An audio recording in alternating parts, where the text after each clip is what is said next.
Now, there are things that you must know before establishing a branch of your ministry in another territory or any other location, right? It means that you have been established somewhere, you have been fruitful somewhere, then you can now multiply, especially when it has to do with a territorial assignment, right?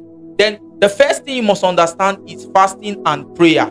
Jesus said something. Jesus said that you cannot go to the house of a strong man and without being a stronger vessel yourself.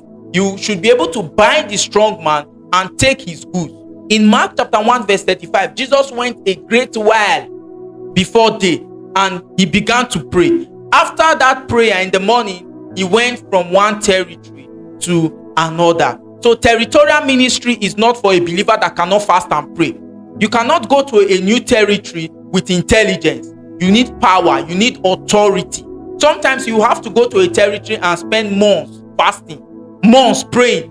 And usually at the beginning of that retreat, you will not even see any result. There will be no tangible result.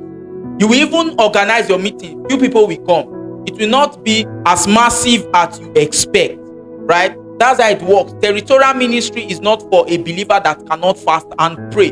So you should be able to establish the doctrine of fasting and prayer. Whether you are sending your disciples there or you are going there yourself, it doesn't matter. This principle will have to remain, right? My house shall be called the house of prayer. Then secondly, it is to understand the kind of men you are to send to a territory. Anyone that has not been loyal to your ministry or someone that has not caught the spirit of the ministry or the assignment should not lead a branch.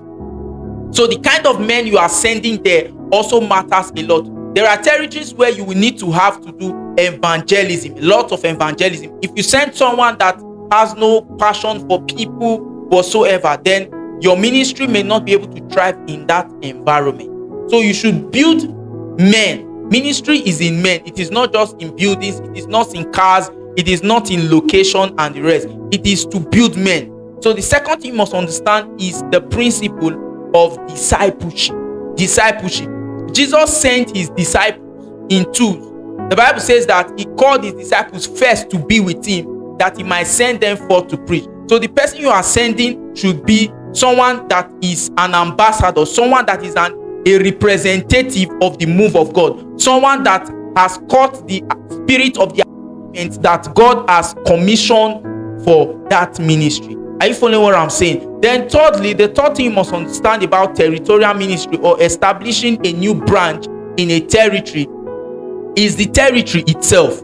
Some territories will require strategic wisdom. That's why you need to spend time praying. Sometimes the strategy for a territory may be different from the strategy that another territory requires, right?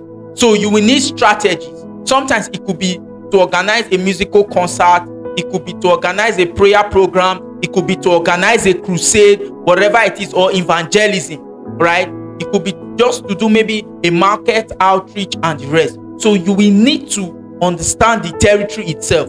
The Bible says that you should not remove the ancient mark or the ancient path that the fathers have set, right? So that ancient path is something that you should pay attention to. Ask questions about the territory. What kind of ministry has been existing in this territory? What happened to those ministries? What happened to those people that came to this territory years ago to labor in this land, right? So you need to ask questions about the territory itself. Even ask about the traditions. Maybe you can be on Google now and check, okay, what has been going on with the people in this environment, because you are called to a people. An assignment from God is to a people. Are you following what I'm saying? Then also, you will need to understand discipleship. Don't just start a ministry in a location and all you have in mind is membership. Build men. Build men in a particular territory. You should be able to build people in a particular territory. Are you getting the point? So as the people are coming, you should be able to turn membership into leadership. So turn membership into leadership.